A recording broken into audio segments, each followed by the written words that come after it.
వేల మందిని ప్రొఫెషనల్స్ గా మార్చిన ఇనోమాటిక్స్ తో మీరు కూడా మీ డ్రీమ్ కెరియర్ ని ఇప్పుడే స్టార్ట్ చేయండి. సరేగాని చించరావుడు, చేతికి చిక్కిన శత్రువుని ఎక్కువ కాలం సుఖంగా బతకడం మంచిది కదేమో. వాడిని అంటే ఫినిష్ చేస్తే మంచిదే. నేను ఒక ఐడియా చెప్పనా? ఊరించకు, చెప్పు. ఆ ప్రీ చావుకే కాకుండా మీ ఇద్దరు చావుకి కూడా వాడే కారణం అని చెప్పి ఒక ఉత్తరం రాసి అక్కడ పెట్టి మీ ఇద్దరు కిటికీ నుంచి దూకి చచ్చారనుకోండి, ఆ రవితేజ గారి పని అవుట్. అంతకంటే గొప్ప ఐడియా ఒకటి ఇవ్వనా? ఇవ్వండి. ఆ రవితేజ గారు రాసినట్టు ఒక ఉత్తరం రాసి నిన్ను ముక్కల కింద చీల్చేసి మూట కట్టేసి కిటికీలో జావతలు బారేసామనుకో, నీ దరిద్రం మాకు వదిలిపోతుంది. ఎందుకు నాకెందుకు ఆమదం? ఇదిగో బాసు, నా చేత్తో పనులు చేయించుకొని ఇష్టం వచ్చినట్లు కబుర్లు చెప్పుకుంటున్నారు. అసలు మన పెళ్లి చేసి ఏం చేశారు? చూద్దాంలేవయా, తొందర ఏముంది. చూద్దారని చెప్పి నన్ను ఊరుకోబెట్టారు. ఇక వెంటనే ఎస్ఐం తేలకపోతే మనకు శివాలు ఎత్తిపోతాయి. త్వరలోనే మన పెళ్లి జరిగిపోవాలి, లేదంటే అదుర్స్. ఇదిగా అదిరిపోతుందని చెప్తున్నాడు. అర్థమైంది,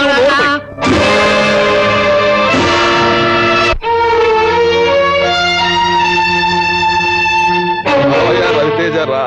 అదేమిటయ్యా, మరి పేరులోనే తప్ప ఫేస్ లో తేజస్సు అలా ఆర్సుకుపోయింది. బోర్డులు దిగిపోయి వ్యాపారం సంక్రాంతిపోయాక మొహంలో తేజస్ ఎక్కడ ఉంటుందండి? రేపు పొద్దున్న మన వ్యాపారం కూడా ముండమోసింది అనుకోండి, మీ మొహంలో ఏం మిగులుతుంది? ఒక్క ఏడుపు తప్ప. ఏమైనా నీ మొహం చూస్తూ ఉంటే రవితేజ వెలిసిపోయిన రంగు చీరలో కనిపించి జాలితో గొల్లున ఏడవా ఉందయ్యా. ఇంతకీ నన్ను ఇక్కడికి ఎందుకు పిలిపించారు? ఏమీ లేదు రవితేజ, ఆడపిల్లలు ఎగబడి నీ దగ్గర ఆటోగ్రాఫ్ తీసుకునేవారు కదా, అలాగే మాకు కూడా ఒక ఆటోగ్రాఫ్ ఇచ్చేస్తే. ఏమిటి కాగితాలు? ఏమీ లేదయ్యా, నీ సరుకున్న గొడవలు ఇన్సూరెన్స్ తో సహా మా పేరు రాసేసినట్టు కాగితాలు. వీటి మీద సంతకం తీసుకోవడం ఏమిటి మీ ఉద్దేశం? ఆ వివరాలు నేను చెప్పాలా? సరే చెప్పామనుకోవయా, ఏమిటి నష్టం? చూడు రవితేజ, నీ గొడవంలో ఉన్న 2 కోట్ల రూపాయల సరుకు సీక్రెట్ గా మా గొడవంలోకి మార్చేసి నీ గొడవనికి నిప్పెట్టేస్తే అప్పుడు సరుకు మాదవుతుంది, ఇన్సూరెన్స్ కూడా మాదవుతుంది. ఇది అన్యాయం, ఘోరం. మీరు చేసే పని వల్ల గొడవనికే కాక ఫ్యాక్టరీ కూడా ప్రమాదం జరుగుతుంది. ఎంతో మందికి అన్నం పెట్టి అనేక మంది బ్రతుకుల్లో దీపం పెట్టే ఫ్యాక్టరీ తగలబెట్టడం రాక్షసత్వం. నేను దీనికి ఒప్పుకోను. ఘోరం, అన్యాయం. నువ్వు పరాయి వాళ్ళ పొలాలను సంకరేసుకుని ఊటీలు కాశ్మీర్లు తిరగడం ఘోరం, అన్యాయం కాదు. తిరిగితే తిరగొచ్చాయా, కానీ చిలకలాంటి అమ్మాయిని తుపాకీతో కాల్చి చంపేడు ఎత్త తోపయ్యా. తిమ్మాజీ, నువ్వు అన్నే ఫోన్ చేసి ఆ నెగిటివ్లు ప్రింట్లు ప్రింట్లు వేయించవలసిన కర్మ ఏమిటండి? వాల్ పోస్టులు ప్రింట్ చేయించి నిచ్చెన పట్టుకుని వీధి వీధికి తిరిగి గోడలు నేనే అంటించేసి వస్తాను. అప్పుడు నీ బతుకేమవుతుందో ఆలోచించు. ప్రజలు నిన్ను రాళ్ళుచ్చుకుని పిచ్చి కుక్కను కొట్టినట్టు కొడతారు. పోలీసులు లాఠీలతో పొడిచి బొక్కలు దోచేస్తారు. అప్పుడు నీ కుటుంబం, మర్యాద, పరువు, ప్రతిష్ట అన్ని బజారు పడు. చచ్చిన పిల్లులా ఉరికమ్మానికి వేలాడతావు. చెప్పండి, నేను ఎక్కడ సంతకాలు పెట్టాలి?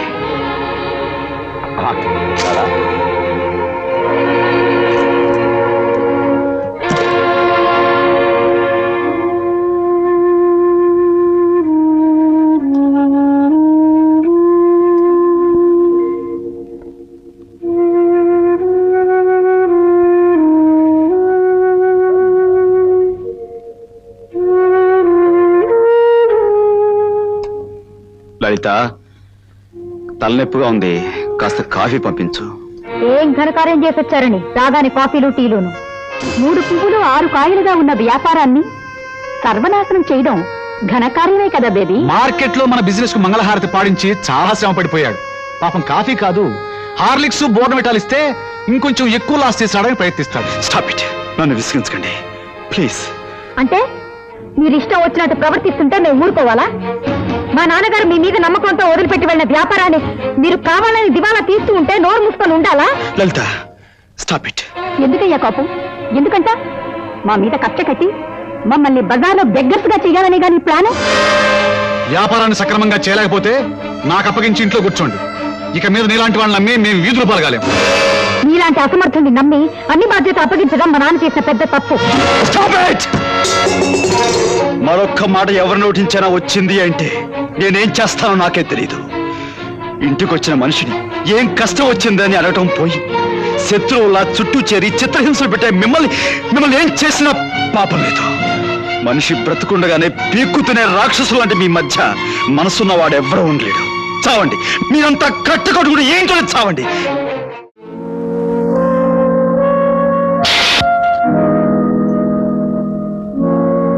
ఘనకార్యం చేసొచ్చారని రాగానే కాఫీలు టీలును. ప్రజలు నన్ను రాళ్ళు ఉచ్చుకుని పిచ్చి కుక్కను కొట్టినట్టు కొడతారు. పోలీసులు లాఠీలతో పొడిచి నిన్ను బొక్కలు దోచేస్తారు.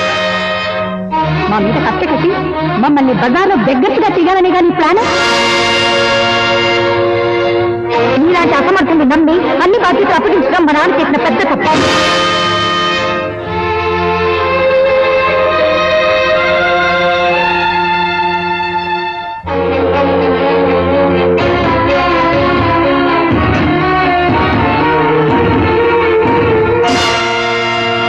బాసు దేవుడు చేస్తున్న పని నాగరాజు నన్ను వదులు వదులు బాసు నీకేమో మర్చిపోయిందా నాగరాజు వదులు వదులు బాసు వదులు నాగరాజు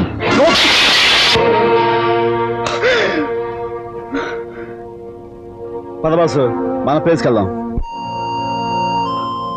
నన్ను ఎందుకు రక్షించావు నాగరాజు? భలే వాడివే. భరించలేని ఈ బ్రతుకు నుంచి విముక్తి కోసం చావాలనుకున్న నన్ను ఎందుకు రక్షించావు నాగరాజు? చావడం పిరుకోలు చేసే పని. దమ్మున్న మగాడైతే ఏం వచ్చినా ఎదిరించి బతకాలా? పెద్ద మేము ఆడుకున్నాం కదా, మధ్య దూరుతావేటి? నువ్వు చెప్పాసు. చెబుతా నాగరాజు. మనసులోని ఆవేదాన్ని మరో మనిషికి చెప్పుకుంటే కొంతైనా శాంతి దొరుకుతుంది.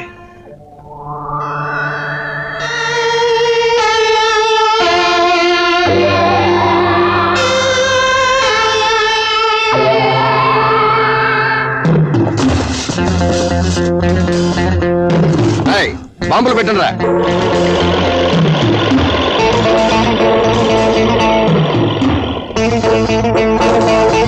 ఈ పాటికి మనోళ్ళు బాంబులు పెట్టేసి ఉంటారు. మరో 10 నిమిషాల్లో గొడవను బూడిదైపోతుంది. ఆ గొడవను పేరిపోవడం కళ్ళారా మనం చూస్తేనే మనశ్శాంతి. ఒక పక్క పగబట్టిన పాము లాంటి చెంచురామయ్య మనుషులు, మరో పక్క నరకం లాంటి ఇల్లు. వీటి మధ్య వేరే మార్గం లేక చావాలనుకున్నాను. నీ మంచితనమే నీకు కష్టాలు తెచ్చిపెట్టింది బాసు. ఈ రోజుల్లో మెత్తగా ఉంటే లాభం లేదు. ఎదుటోడు కొడత అని లోపల కొడు చూపించాలి, అవతలోడు తంత అని లోపల తని చూపించాలి.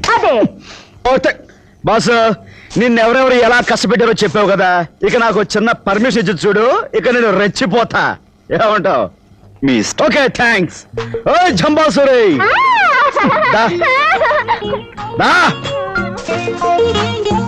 ఇదిగో ఈ పెద్ద మనిషిని మన ఇంటికి తీసుకెళ్ళి అక్కకు మటుకు విషయం ఏం చెప్పక. చూడు ఈయన కాస్త మెత్తగా మనిషి, దారిలో నీ మాటలతో ఆయన నవ్వేయక. ఇది మన లపాకి బాసు. వద్దు, ఎక్కువ యాక్ట్ చేయొద్దు, వద్దు. ఓకే బాసు, ఇక రంగంలో దూకుతా, విజృంభిస్తా.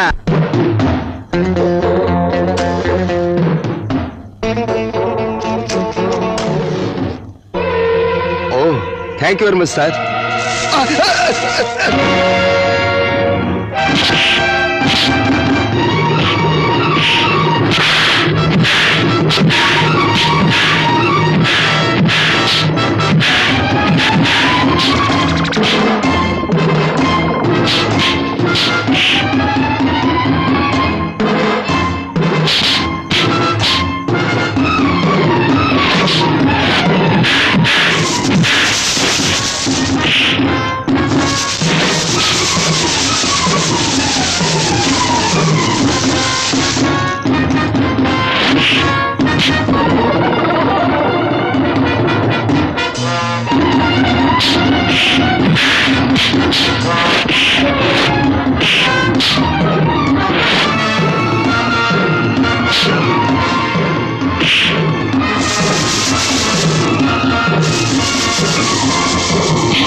ఏమిటయ్యా గొడవను పేలిపోతున్నట్టు మండిపోతున్నట్టు కనిపిస్తుందా?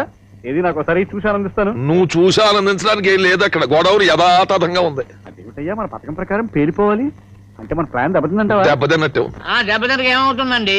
మంచి బాంబులు కొనవయ్యా బాబు అంటే ఆఫ్ రేట్ వస్తున్నాయి కదని ఒక స్మగ్లర్ దగ్గర సన్నాసి బాంబులు కొన్నాడు. అక్కడ అవి చూసుమని ఉంటాయి. ఇప్పుడే అవి తీసుకొచ్చి మనం మందులాగా ఆడుకోవాలి. పద, పద. ఏంటలా చూస్తున్నారు? ఇదే మీ ఇల్లు.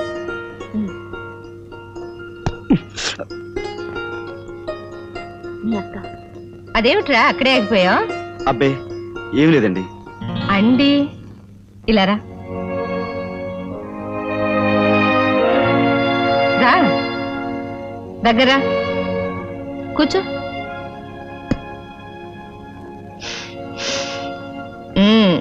అండి గిండి అని మర్యాదగా పిలుస్తుంటే మళ్ళీ సారా కొట్టొచ్చావేమో అనుకున్నాను. అదే అదే కదండి, మిమ్మల్ని అండిని పిలిస్తే మీరెలా ఇదైపోతారు అని ఆయన అలా అదైపోయి పిలిచారండి కదా రాజు. అది సరే గాని నిన్నటి నుంచి ఏమైపోయారో నువ్వు? కడుపుకి ఏదైనా తిన్నావా? లేక ఈ అక్క కోసం రాత్రి బౌళ్ళు కష్టపడి పంచపక్ష పరమాణాలు తెద్దాం అనుకున్నావా? నువ్వు ఇంటికి రాని రోజు నీకోసం ఎదురు చూస్తూ ఈ అక్క పస్తు పడుకుంటుంది, కానీ నువ్వు తెచ్చే పంచపక్ష పరమాణాల కోసం ఎదురు చూడదురా. అయితే నిన్నంతా నువ్వు అసలు ఏమీ తినలేదా? నేను తింటే ఎంత తినకపోతే ఎంత. ముందెళ్ళి నువ్వు అన్నం తిను. వెళ్ళమ్మా, తీసుకెళ్ళి అన్నం పెట్టు. అదే నేను పెడితే అంత బాగుండదండి. టైలర్ దగ్గర బట్టలు ఇచ్చాను, తెచ్చుకుంటాను, మీరు పెట్టండి. ఎక్కడ ఆ రవితేజ గాడు? ఎక్కడ మద్దతు చేయడమే కాకుండా మా వాళ్ళని చావగొట్టిన వాడు ఎక్కడ? ఇక్కడ్రా చుంచురాముడు. ఎందుకట్ట చెవు కోసం మేకలా అరుస్తా? దా కూర్చో దా. అదేంటి కూర్చోమని కుర్చీలు తినేయడం ఏంటి? పిచ్చపిచ్చగా ఉందా? ఆపంతే అంటే నా ఆఫీస్కి వచ్చి దసరా పుల్లాగా ఓ సింధులేస్తావేమిట్రా చుంచురాముడు? నా పేరు చెంచురామయ్య. ఇలా చుంచురాముడు ఎలకరాముడు అంటే మర్యాద తక్కదు. వచ్చింది నీ పేర్ల విషయంలో వార్నింగ్ ఇవ్వడానికి కదయా. వారి విషయం తేల్చేస్తాను, తేల్చేయి. ఏమిట్రా తేల్చేది? గెద్ద ముక్కు. ఇగో నీ ముక్కుకి ఈ కళ్ళద్దాలు సూట్ అవ్వలేదు, ఇచ్చేమా. నా ముక్కుని ఏమన్నా ఊరుకుంటారు కానీ కళ్ళ ఇచ్చే. ఎందుకంత కోపం? ఓహో, నీ దగ్గర తీసుకుని వాడిని వదిలేశానా? వాడు మనోడే ఎదురిచ్చేస్తాడులే. ఇది పద్ధతిగా లేదు. బాగోదు, అవతల పెద్ద మనిషికి మాట ఇచ్చాను. దా ఇచ్చే. బాగోదు. ఛే. అబ్బో ఇది పిచ్చెక్కినట్టుంది, అందుకే చిన్న చిన్న సామాన్లు కొట్టేస్తున్నాడు. ఎరా చిన్న చిన్న సామాన్లు కొట్టేయడం నీకు నచ్చలేదా? పోనీ నిన్నే కొట్టి పెడతాను రా పక్షి. అదే చెప్ప గురుగారు, నేను చెప్పినట్టుగా వీడు అసలు కాదు, నకిలీ వాడు. ఇద్దరున్నారుగా. ఎరా ఇదేమన్నా డబుల్ యాక్షన్ అనుకున్నావా పక్షి? ఏడి వాడెక్కడ? ఎక్కడ? హలో, ఇక్కడ దా. ఏమిటా కూర్చోవడం ఏమిటి? విషయం తెలుసుకున్నా. కంగారు ఎందుకు, ముందు కూర్చో. కాఫీ తీసుకుంటారా? వెధవా, పెద్ద మనుషులు రా, నువ్వు ఇస్తే బాగుండదు. నేను ఇస్తాను, అది మర్యాద. దా కప్పు అందుకో. అక్కడి నుంచి చూస్తున్నాను, ఈ పద్ధతి ఏమీ బాగాలేదు. అది ఏమిలే, టైంకి మందు పడక చేతులు ఒడుగుతాయి బ్రదర్.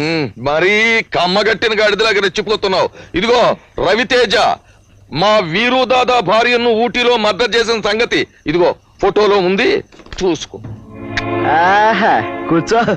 చాలా బాగున్నాయి, కాకపోతే కాస్త లైటింగ్ ఎక్కువైనట్టుంది. ఎరా గద్దముక్కు, నీకు ఫోటోలు తీయడం కూడా సరిగా రాదేమిట్రా? ఈ ఫోటోలు కానీ పోలీసుల చేతుల్లో పడితే నీకు ఉరిసి చేస్తారు తెలుసా? నిజమే సుమి. అన్నట్టు శవాన్ని పాతి పెట్టింది ఎక్కడ? ఊటీలో నువ్వు మకాన్ చేసిన హోటల్ పక్కన. ఆహా, పాతి పెట్టి ఎన్నాళ్ళయింది? నువ్వు మర్డర్ చేసిన రాత్రి జూన్ 15వ తేదీ రాత్రి. జూన్ 15వ తేదీ రాత్రి నేను ఎస్పీ గారింటికి డిన్నర్కి వెళ్ళి ఫుల్ గా మందు కొట్టేసి పడిపోతే తెల్లవారుజామున వాళ్ళ అమ్మాయి నన్ను నిద్రలేపి స్నానం చేసి మరీ పంపించింది. కావాలంటే ఫోన్ చేసి కనుక్కుంటావా? అబ్బా, ఏమిటి రాజు? అది చూపెట్రా. అయ్యో, ఈ దెబ్బ ఏమిటి రాజు? రోడ్డు మీద వెళుతుంటే ఎదురు దెబ్బ తగిలి కింద పడ్డాను, చేతికి గాయమైంది. ఇవన్నీ మొదటి పనులేరా? నాతో చెప్పుండొచ్చు కదా, ఏదైనా పసరు కట్టు కట్టేదాన్ని. నొప్పిగా ఉందా నాన్న?